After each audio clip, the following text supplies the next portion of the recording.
It's been way too long, I know. I've been on a whole new vibe these days. Ladies and gents, welcome back to another episode of the Cracked Paddles podcast. Thrilled to be here with you tonight. I'm your host, Alex Crum, aka AC, alongside my very suave, button-down jam man, Kevin Dong, aka KD.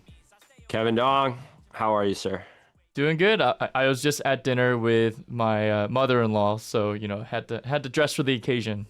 Gotta still put look put together. Yeah, you button that top button up. I know if you were out, out with the crew. Oh yeah. I was gonna say you done button. Oh, I like that look on you. Yeah, you can breathe though, brother. I mean, dude, my first job, I don't know, one of my first jobs, I literally buttoned up all the way to the top on my first day because I was 22 and had no idea what I was doing. Yeah.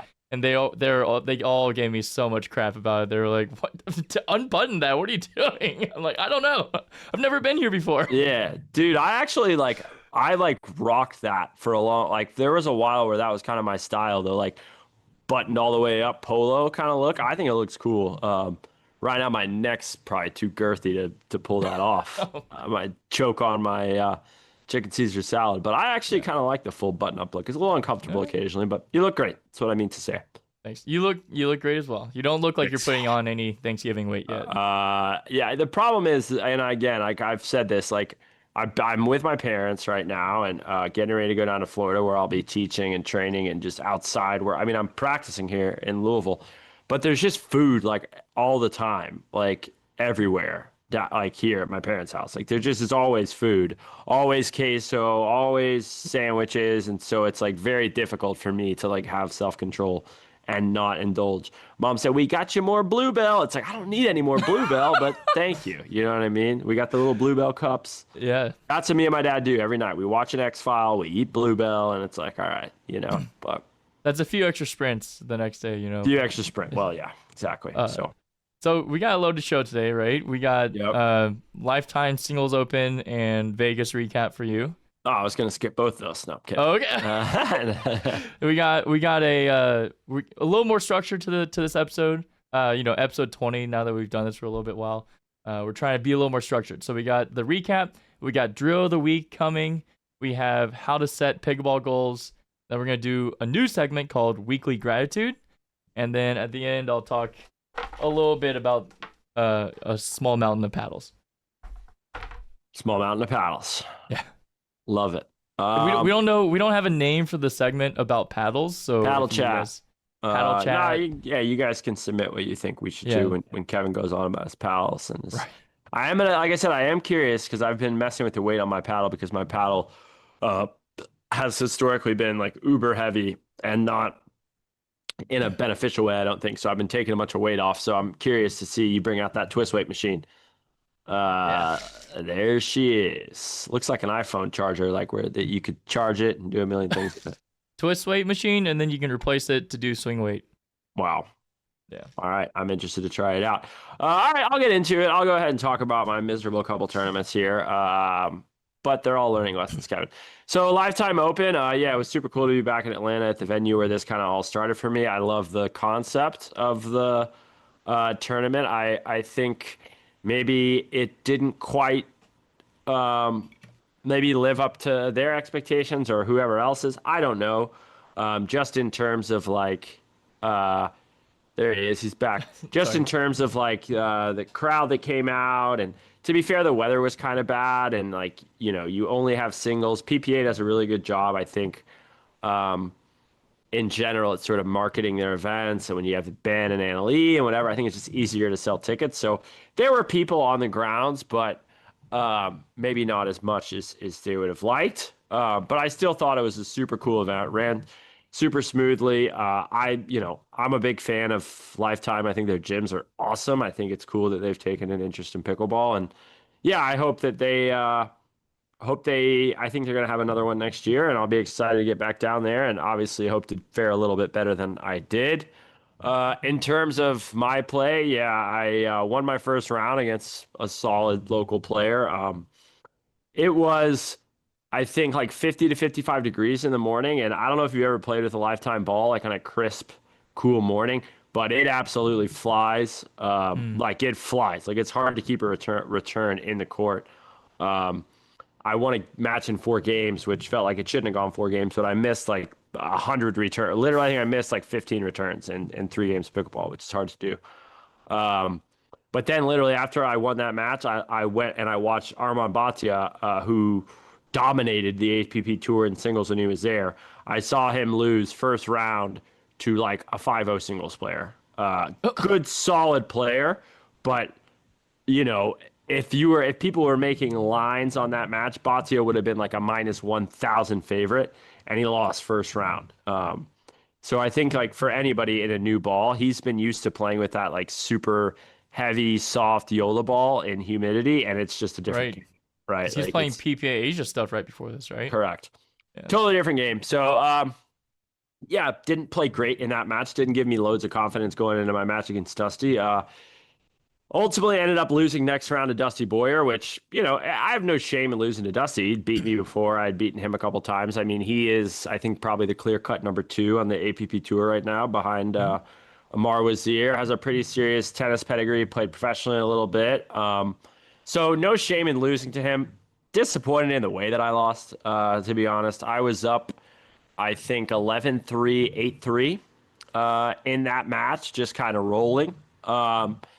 And then I lost a few points here and there. He brings it back. And yeah, just I think the whole remainder of the match, I was just back to being super duper passive. I kind of let him, I mean, he's a big, strong guy. I let him dictate, stop hitting my shots, stop hitting my serve, started staying back on every return. And yeah, I mean, it was close in games 3 and 4, but just again, that's sort of, all right, like I'm up 11-3, 8-3, like let's finish this thing, you know, just got way, way, way too passive. So was super disappointed. I mean, look, he went on to beat Noe pretty handily, and then he had a really good shot at beating Jaume Martinez-Vic. So he's a top 20 singles player in my book. But again, just, you know, losing leads is not something that I do when I'm playing confidently. So, you know, was disappointed, but it is what it is.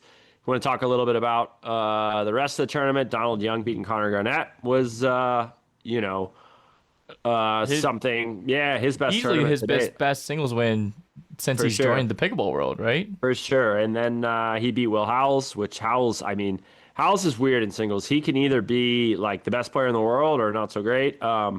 He annihilated John Lucian Goins, who there for about 3 weeks looked like the best singles player in the world. But you know, I know Lucian very well, and he wasn't super confident. Paddle switch, this, that, and the third. Just goes to show you, like, and I don't know. I mean, a goal of mine is to, like, bust through this wall. And I think you see it with somebody like Federico or Christian who are so uber consistent. But, like, 1 week you can feel like the number 1 player in the world and have a legitimate argument to it. And then the next week you can lose 11-1, 11-2, 11-1 to Will Howells. Like, that's just... That was the score? Yeah, or 11-1, Holy 11-3, 11-1, or something like that. Like, it was, he didn't score more than 3 points in any game. Wow. So, like, yeah, like the volatility in singles is crazy. And, you know, again, like that's what I like for me, like raising the floor is just so darn important. Yeah.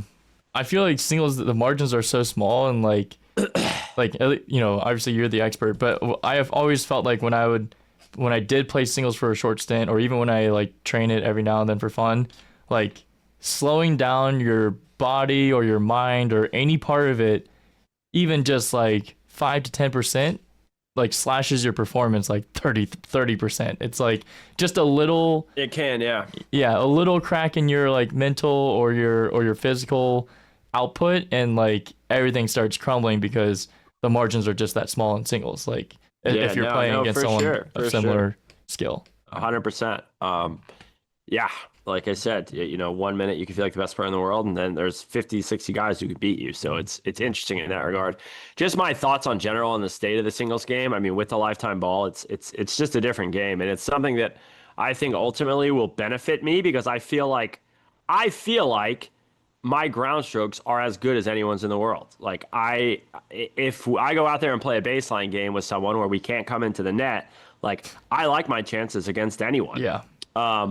However, like there's more of a degree of shot selection, and there's a lot more thinking going on the singles court right now, which is just something that I'm not used to.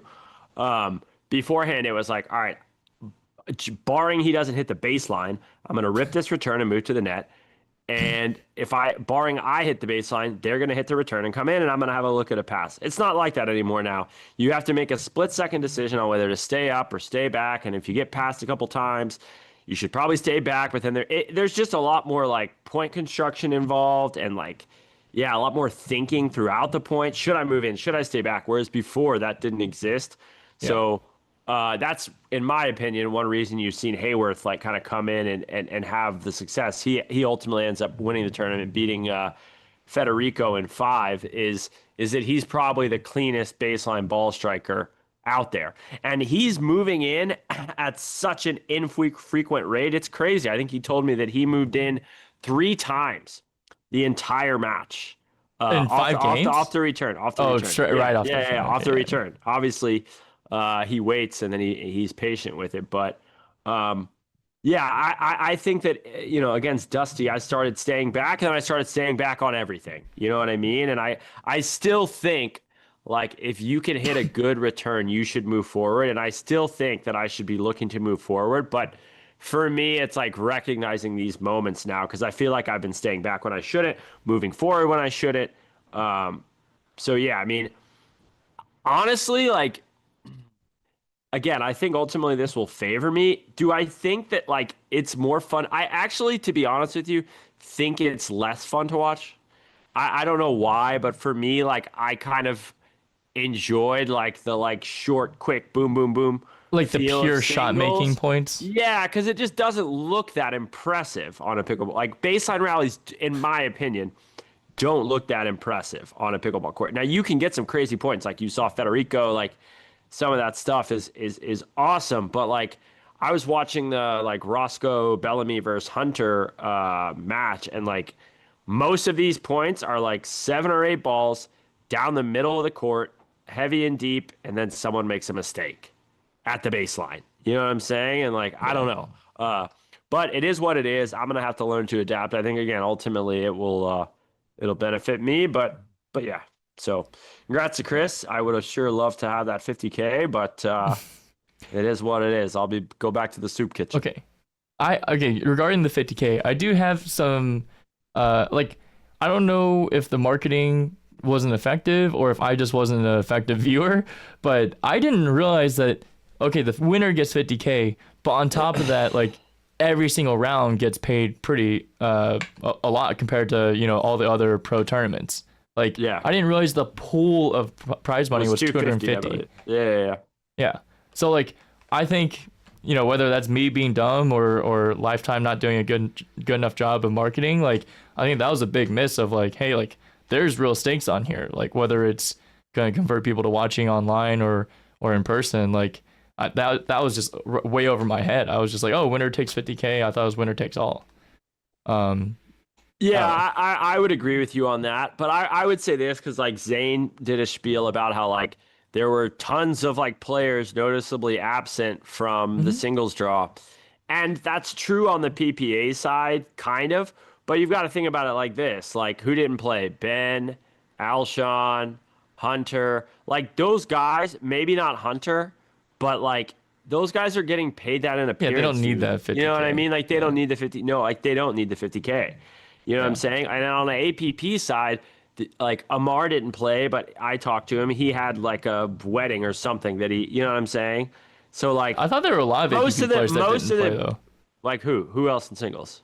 I don't know, but so I counted it up. There's a round of 64 at the beginning, right? There were 13 players that were mostly APP, 19 that were PPA signed, and then 32 of like other players that play a mixture or don't play pro in general. And so 13 APP, 19 PPA signed, and then 32 other. Round of 32, there were 10 out of the 13 APP players made it through, 16 of the 19 PPA, and then 6 of the other. So 32 went down to 6. So the biggest slaughter there was in the other mixed bag. Then the round of 16, you went from 10 APP players to 5, 16 PPA to 10, and 6 others to 1 other. Quarters, you went from 5 APP to 3 APP, 10 PPA to 4 PPA, and then 1 and 1. And then semis on Semis were was all all PPA PPA. players. Yeah. So Yeah, I mean, I can't quite, like, there's nobody that I can think of at APP who I'd be like, oh, they could make a deep run who didn't play. Like, maybe, like, I don't know, Ryler, but he doesn't, like, I don't know who else, honestly. Like, Dusty and Amar, and then Ronan, Richard played, got a win, Jack played. Like, I don't, Hmm. to me, in my opinion, like, there wasn't this, like, big Okay. absence of players. But yeah, I do think they could have done some things better in terms of marketing, for sure. I'll be honest. I didn't look at all the names and all the ranking Yeah. lists. Wade texted me saying, "Why is no one else playing this?" So I just assumed that a lot of people were not Houston playing. Wiggity is here. I honestly could not name you. Like, Kangalosi was in there. I couldn't. If you look at Okay. the top 10 APP, like they were all in there, with the exception of Ryler's in the top 10. I think Brandon Lane. Yeah, Brandon's in Japan or wherever the heck he is. He's always somewhere internationally. Like B Lane, yeah, okay, that's another name, but he's doing his own thing. Anyway, cool experience, cool concept. Maybe didn't live up to their expectations, but I love Lifetime. Like Lydia, their like VP of pickleball, like she's a sweetheart. She's a great gal, and again, I'm here for it. I hope it continues. Do you want to go to Vegas? Yeah, we'll go to Vegas. So obviously, I didn't have a lot of time to like process or like whatever. I was like, all right, I guess I'm going to Vegas in a couple days.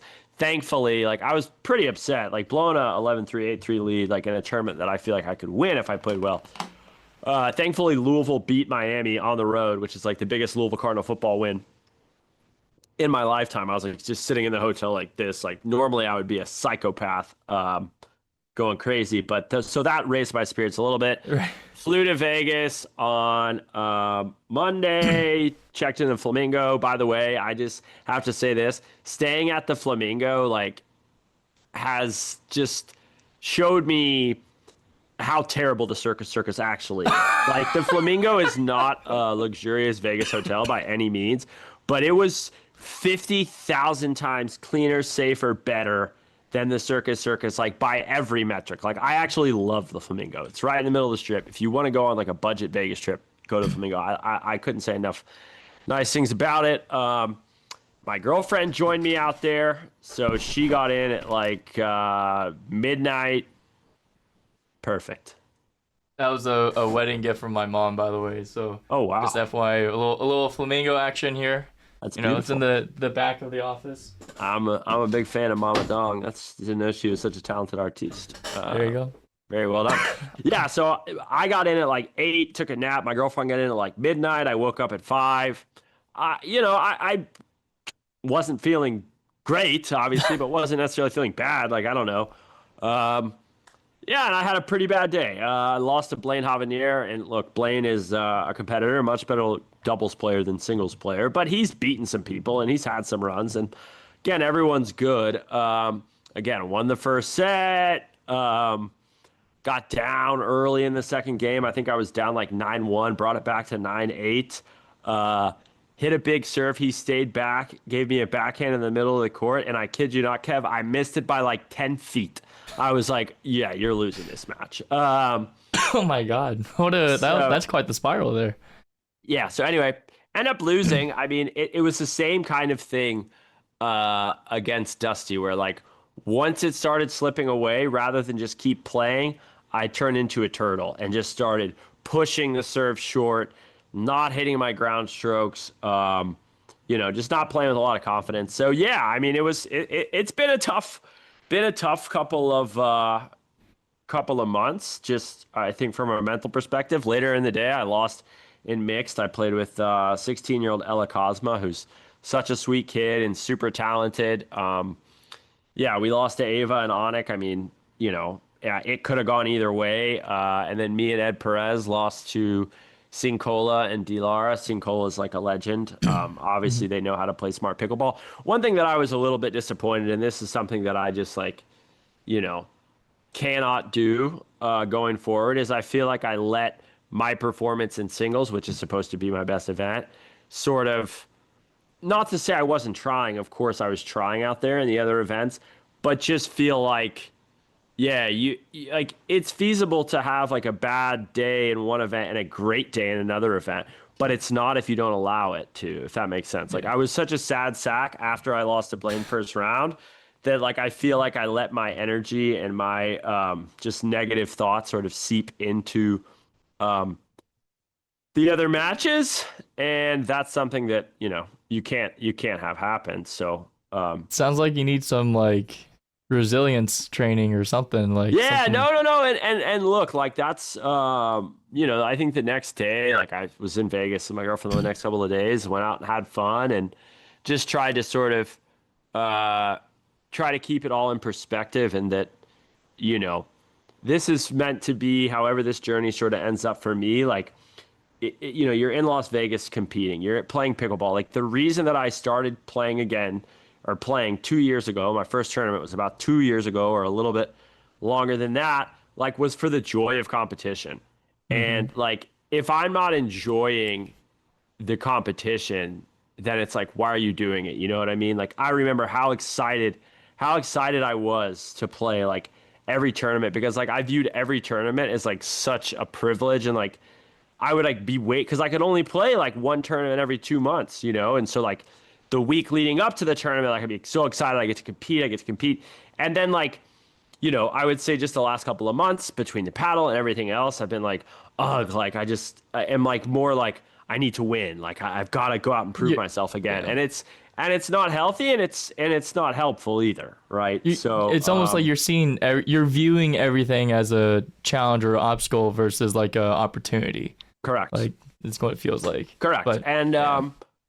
it's just frustrating because I know that my level can be extremely high. I mean, I also think, like, to be frank with you, like, and I've noted this before, but like, I'm not getting quality reps very often right now. I'm just not. I mean, I have a few people that I drill with here, but like, I it's almost impossible for me to get a doubles game um, with three dudes above a 5-0. Like, I mean, if you look at like, okay, like maybe once a week, right? And that's not That's what why you're you're seeing. coming up to Well, I Cincinnati on am coming to Sunday. Cincinnati on Sunday, and I'm excited about that. So I think like psychologically, like maybe knowing like, oh, my reps have been, I don't know, but I definitely think, especially in doubles, like I am very much so looking forward to getting down to South Florida just to like be in the loop a little bit, you know. Yeah. But Easy access to those games. Yeah. right. But the takeaway is this: like, I'm gonna have 100 tournaments coming up, and who knows how this will all shake out over the course of the next 3 years. Maybe I'll do my contract and then be done. Maybe I'll play for another 10 after that. I don't know. But I want to be grateful for, the opportunity that I have to do this. Like, I'm in all three main draws next week in Dallas at what will probably honestly be the biggest pickleball tournament in history up to this point. I mean, if just from like a logistics and numbers standpoints of who will be there, how many people will attend, probably the biggest event of all time. And like there are thousands and thousands of players who would give an arm and a leg to be in the main draw of all three events. There are. That's just the reality of it. It's true. Instead of me going into it like, I got to go on a deep run, like I have to do this, like, I'm just going to go there with sort of a, attitude of gratefulness and thankfulness that I have this opportunity. Not that like I need to go prove myself, but I have an opportunity to do so. So that's where I'm at, Kev. I'm going to come back around and I know my best pickleball is out in front of me. The road to greatness is not always linear, and maybe I needed to be humbled. I I love have it. been, and I have been. So Do you want to do you think this is a better segue into setting pickleball goals or drill of the week? I guess we could go. Kevin, I think it's the perfect time to talk about our friends at Midwest Racket Sports. There we go. MidwestRacketSports.com, your home for all things tennis, all things pickleball. A leader in the industry for years and years and years, family-owned business. They are diving heavily into the pickleball world. They have a wonderful demo program. You can try up to 3 paddles. Settle on the one you like. I think you'll get a store credit towards that specific paddle. They have a wide variety of them. They've got shoes. I just got a pair of shoes. These beautiful looking North Carolina baby blue Nike GP Pros. I'm staring at them right now. Haven't worn them yet. They have everything you want. MidwestRacketSports.com. We love Midwest. Use code CP15 You can get 15% off select items there, as well as go get yourself a sick Cracked Paddles hat. And MidwestRacketSports.com. Hey, I got myself that Cracked Paddles hat and a pair of Mizuno shoes for using code CP15. Yeah, you know, that's it helps, man. It makes a difference. It does help, honestly, especially in shoes, stuff like that. Yes. But anyway, MidwestRacketSports.com. We love them. Check them out. Now, Kevin, we can go on to why don't we talk about the drill of the week? All right, drill of the week. So one big observation. So I, for someone that is so into pickleball, I don't actually watch that much pro pickleball. Like I'm already watching so much film, trying to get clips from my own games. There's not a whole lot of time for like watching pro pickleball. But what I did notice watching the Vegas, I think I was watching pro women's doubles finals briefly. Like what I was just noticing is just like that and all the other pro matches I've seen, whether it's APP Tour or PPA, pros don't miss in transition. They just don't. Third shot, fifth shot, 7th, 9th, 11th, 13th, whatever it is, they just don't miss in transition. Like it's so much so that when they miss a third, you're like, whoa, like what just happened? Like that's an anomaly. Like that's like what is happening right now, right? And then the next like 20 points in a row, people get to the kitchen. It's like, and unless you're playing like a Wiggity Wade style or, probably Jack Sock or Donald Young, where it's like, hey, we're going to shake and bake as much as possible. Those people are going to probably miss more in transition because they're earning free points in transition. But if you're not someone that's going super hard on the banger skill set, like you better be rock solid in transition. And that is the inspiration for the drill of the week. So myself, Allie, and Phil, I'll actually give Phil credit for this because he's the one that came up with this. It's inspired by our college tennis drill that we used to do, but it's called the 70 ball drill. One side is just has to make 70 drops. Doesn't have to be in a row, but if you miss, you go down by 3. So the goal is to get 70 drops in a row. There should be some sort of target time. I was able to do it in under 5 minutes, so hopefully you can use that as a reference. But keep in mind, this drill is fully non-cooperative. So if Phil is over there hitting 70 drops, it's not like Allie and I are just patty caking the feed to him. We're swinging full force. If we get an overhead, we're putting it off the court. So if he leaves up a high third, so he's on one side or the other, though, right? Like he's only on one half. Okay. He's only on one half. But if he leaves up a high drop, and I overhead it for a winner, he loses 3 and he goes down 3. Okay, but does it count if it's like a mediocre drop and you're still able to take it out of the air? That counts, right? As a make that counts, yes. It doesn't have to like bounce. Otherwise, I think that would take you longer than 5 minutes. Yeah, correct. Yeah. If you make it over the net and in the inbounds, it counts. But the thing is, if you hit a bad drop, then the overhead or whatever is probably you could lose 3. Yeah, exactly. You might lose 3 on the very next one. So if you can bail yourself out of it, that's the whole point, right? Is like if you hit one bad drop and you take the next 3 resets to bail yourself out of it, and then you're safe and you're still going, like that's rewarding you for having that stingy defense in transition. And one great drill for working on your drops and resets. You're allowed to drive, but the drives don't give you +1. A drive is just completely neutral. Okay, so if you're trying to give yourself an easier drop, got it. If you feel like you're totally out of position or something. Yeah, you can drive it and get an easier drop, but it's neutral. You don't get a +1. It really does help just like solidify, okay, like I refuse to miss. Like there's pressure and I refuse to miss. Because, if you're serving at 10-8-2, or even 8-10-2 and you're trying to make a comeback, the last thing you want to do is miss in transition before you get to the kitchen point, right? So having that timer and the goal of like getting to 70, like that simulates some degree of pressure of like, okay, like I can't just miss every third drop because then I'm never going to get there and it's going to be really embarrassing when my drilling partner is like, yo, what are you doing? Yeah. And then on the flip side, like I actually thought this helped me and Allie work a lot on hitting aggressive fourths, because it's like, oh, like if it's gonna bounce, like if you take it out of there, great. Like go in flamingo, reach in, hit a good fourth. If it bounces, it's like, okay, like we're not just gonna concede the kitchen because he's not even coming to the kitchen. How can I generate as much spin and pace to get this deep and down at his feet.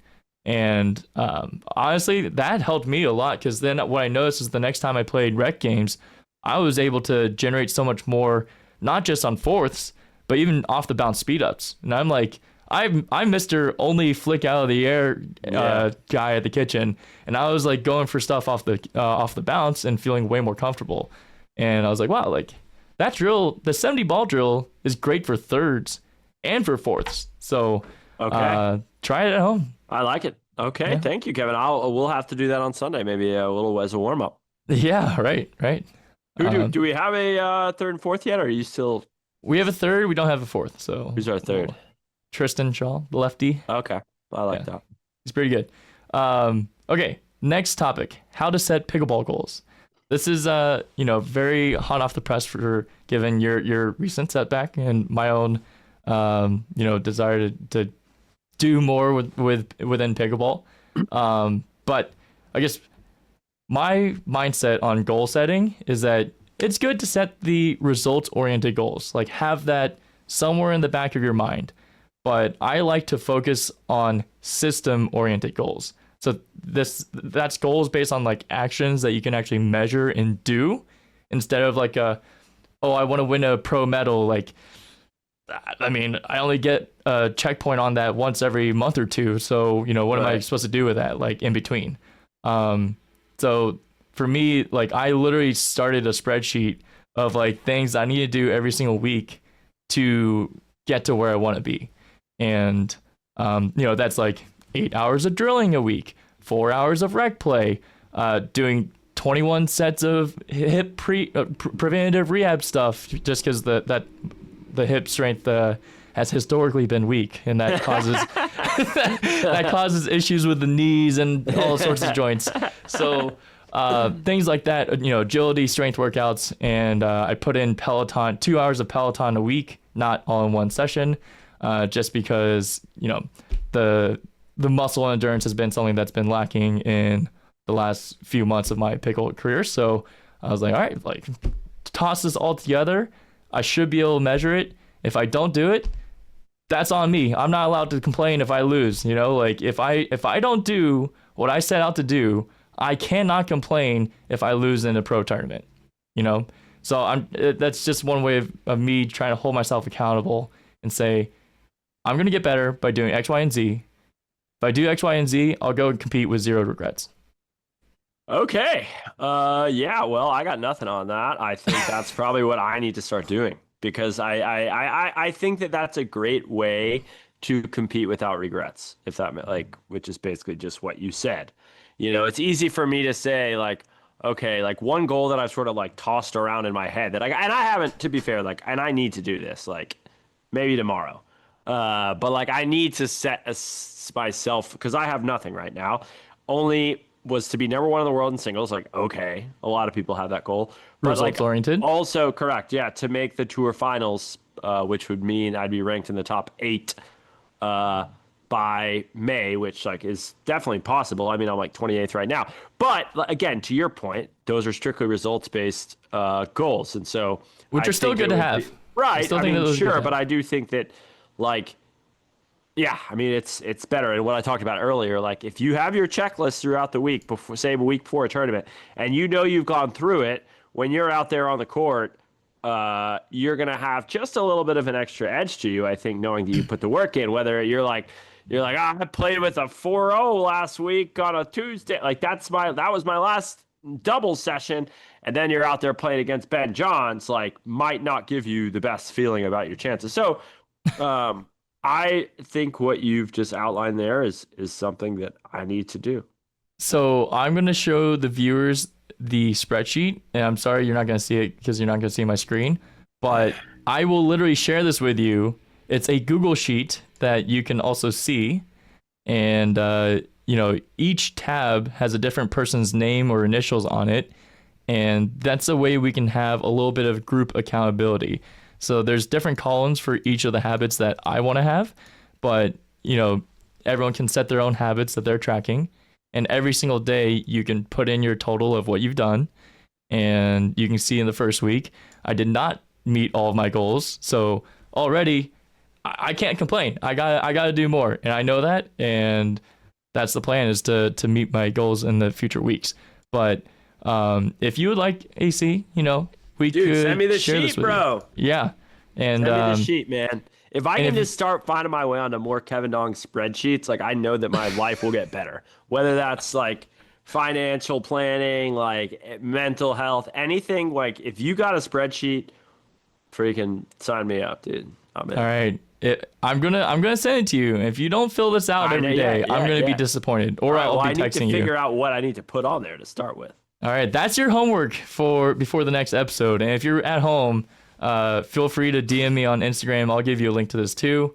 The whole idea is group accountability. Group accountability, baby. I like it. And if I can see what you're doing and you can see what I'm doing, it's going to feel twice as bad if you don't do your habits. Yeah. All right, Kevin. I like that idea. A little group accountability. Okay. All Are right. we good? Love Next it. We're one. good. What Next are we segment. doing? Okay. Weekly gratitude. Weekly gratitude. I talked about this a little bit already, so I'll let you go first and then I'll. Okay. All right. So weekly gratitude. This is something inspired by actually my wife. So my wife she has like a group chat with some of her closest friends. Shout out Mags. Yeah, shout out Maggie. And every single day, they each send in 3 things that they're grateful for. It could be something super small. It can be something big. And they're like, oh, it's such a cool way of like, we're not in the everyday life of each other, but that's such a nice way to be like, oh, what is so-and-so up to? And like, what are they thankful for?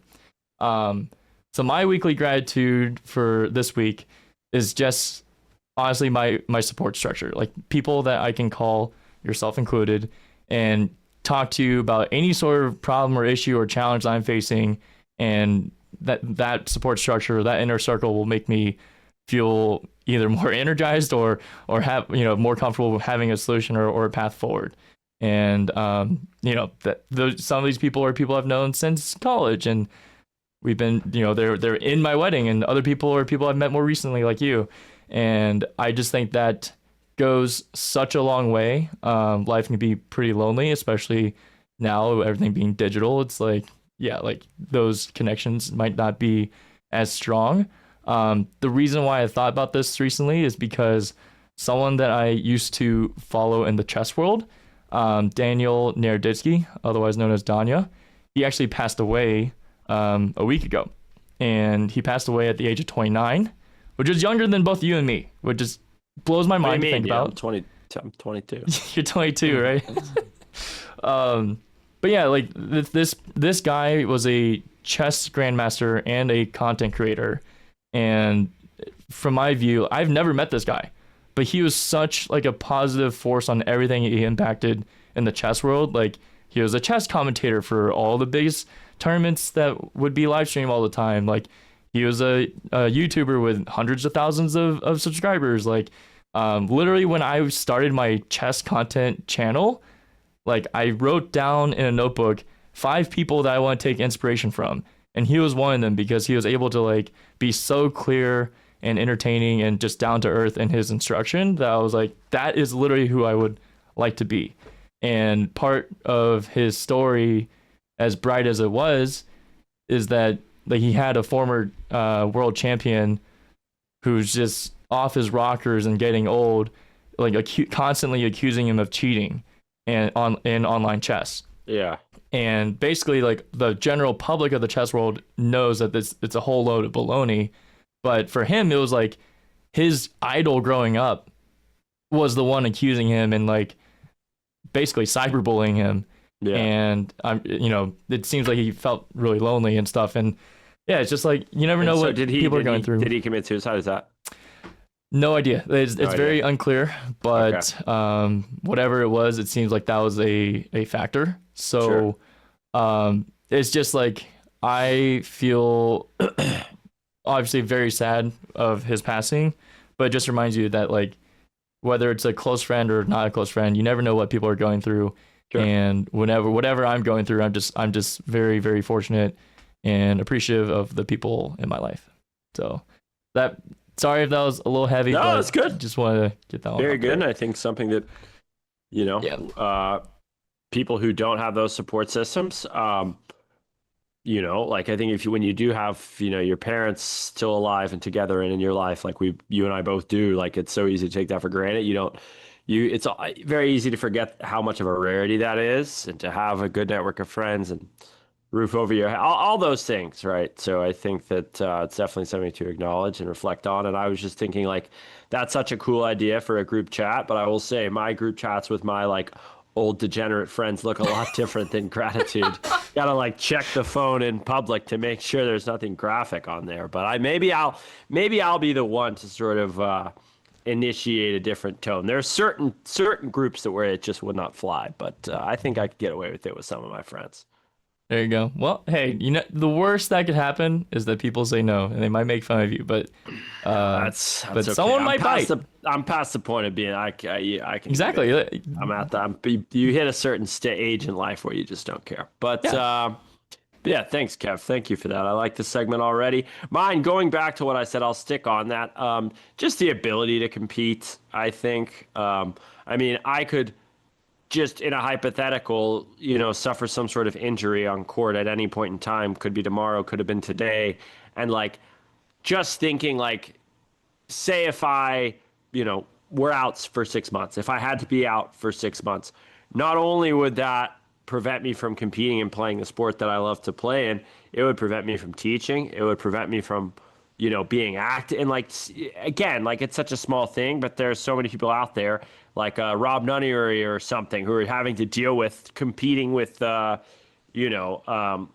serious medical conditions and finding a way. And like by all accounts, like I'm 100% healthy, still feel like I'm in my physical prime. And so, if I woke up tomorrow and someone said, you just can't play tournaments for 6 months, like I'd be devastated, Yeah. So trying to remember that. And again, as we go into the Worlds next week, which is again, most points on the line, biggest stage, biggest crowds, like I will be entering this tournament with just an attitude of gratitude, baby. Like grateful for the opportunity to be great and to play well. And if I don't, feel like I, at least carried myself well out there. So yeah.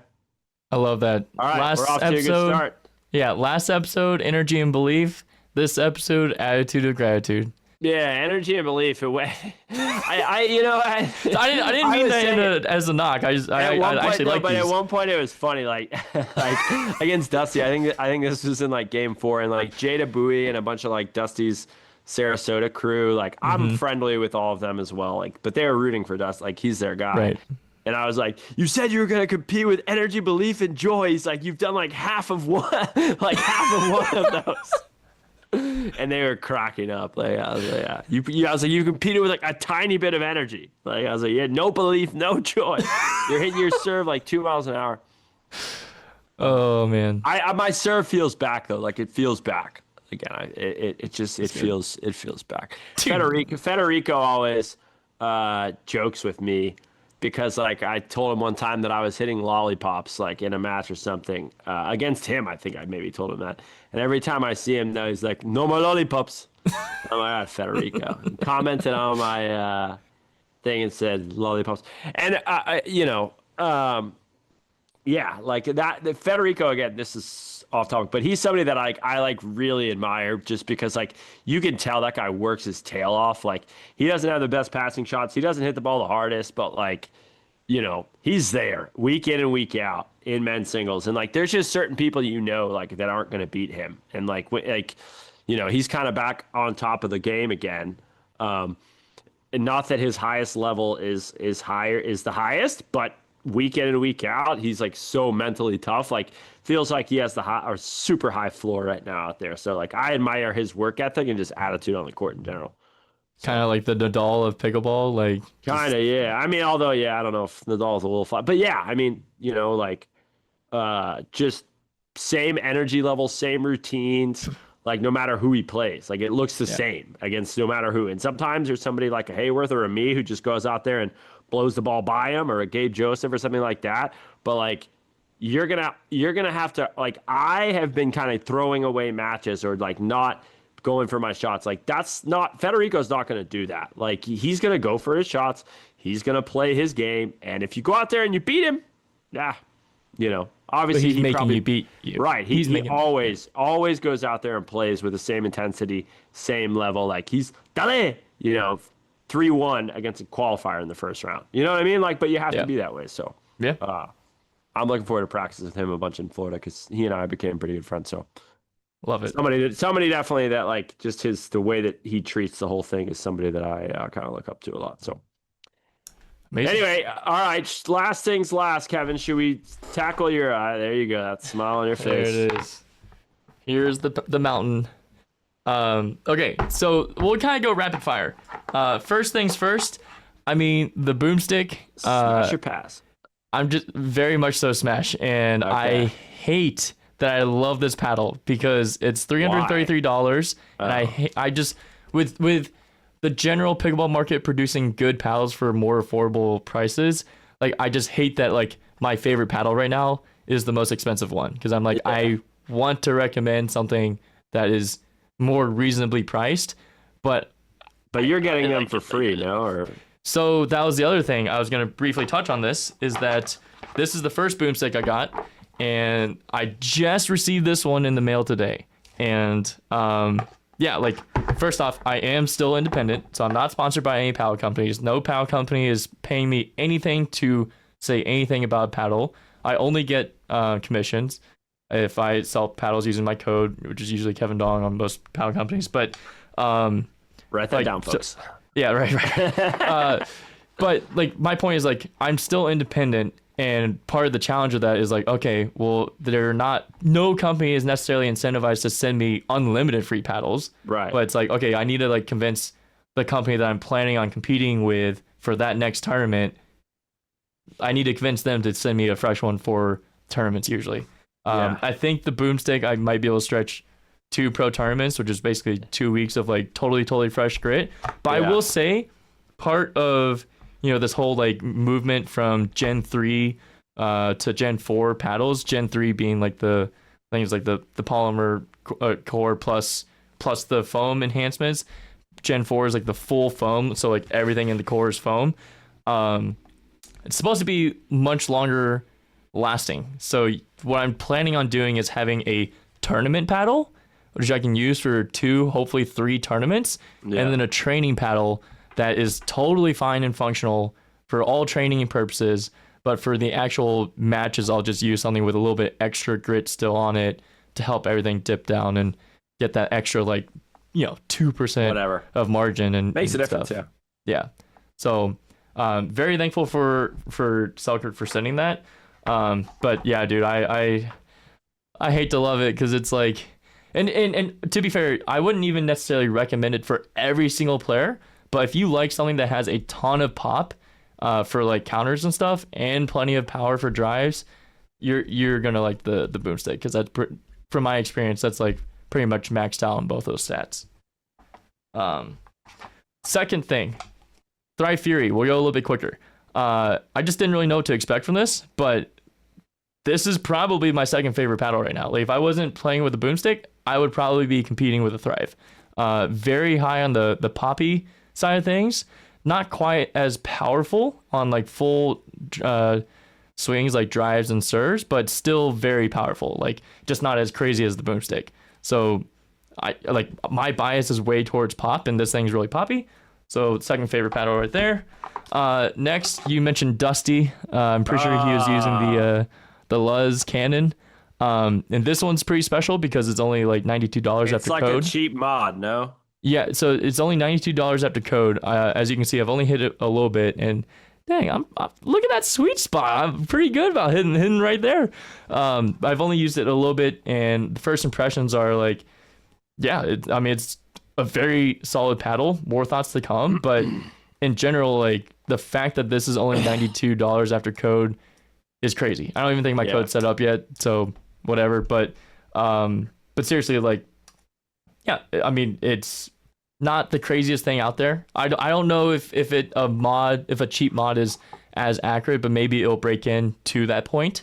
So that's what the very initial opinion is, that very incredible deal for $92. Like that's actually crazy. They also sent the Tornazo, which is like a Gen 4 full foam. Haven't hit it yet, but that's going to come in the coming weeks.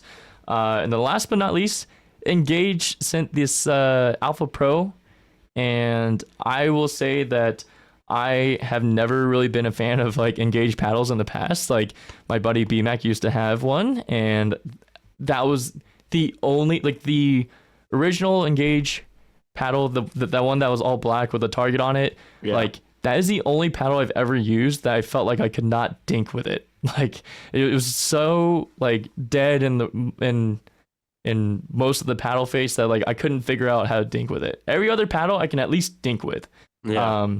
But I'll say props to Engage. Like this is a very solid paddle. Like I don't have any complaints, but for my preferences, like I just like poppier paddles, and this kind of seems a little bit more like an all court paddle, but for where it is, very functional. Like the sweet spot pretty good, spin's pretty good, and I still need to play a little bit more with it to get like a full thought formed around it, but pleasantly surprised at that Engage Alpha Pro. So hopefully that was a little bit more rapid fire than normal, but that's where I'm standing at. Boomstick and Thrive Fury hybrid, kind of at the top of my list right now. All right. Love it. All you paddle guys out there, check MidwestRacketSports.com first. I don't know if they've got all those, but I'm sure they have some of them. So yep. I'm still rocking the Proton Flamingo. Excited to try the Peacock here pretty soon. I saw Rettenmeyer had a Peacock on his Instagram story. I was asking him about it. It looks cool anyway, which is always step one for me. So you should bring one up to Cincy when you get it.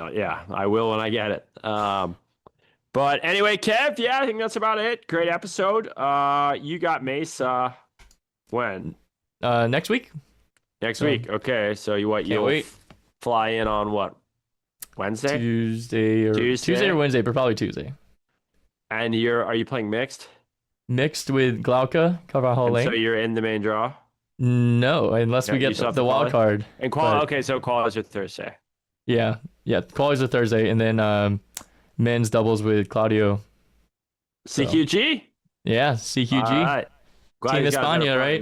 Team España. Oh yeah. Honorary. Dude, team. I love Glauca. It's like she's like, "Hola chicos, Glauca Carvajal Lane here," and then like, da-da-da-da-da-da. Also, I didn't know. I saw that video. Esa golpa. I saw that video with Sophia Seving and Shelby and Glauca, and Sophia speaks like fluent Spanish. Yeah, I didn't know. Like, that what? I had absolutely no clue. I have no clue like what her nationality. Like I have zero idea. I don't know what her nationality is or anything like that. But I was impressed by the Spanish. But all right. So well, competition week, Kev. Next time we'll be dangling gold medals in their ear. There you go, Mesa and Worlds. Or we will be stoically talking about how grateful we are that we just have the opportunity to play. Hey, attitude of gratitude. Attitude of gratitude, baby. Well, all right, guys. We'll check in with you after these next couple of tournaments. Thanks, as always, for listening. We appreciate you. See you soon. No more lollipops. No more lollipops, Stacey. So that's not a little bored. That sucks. Life's tough. Last thing I need is more stuff. It's true. I need a little more time with you and more rose with my lunch. One piece of mind.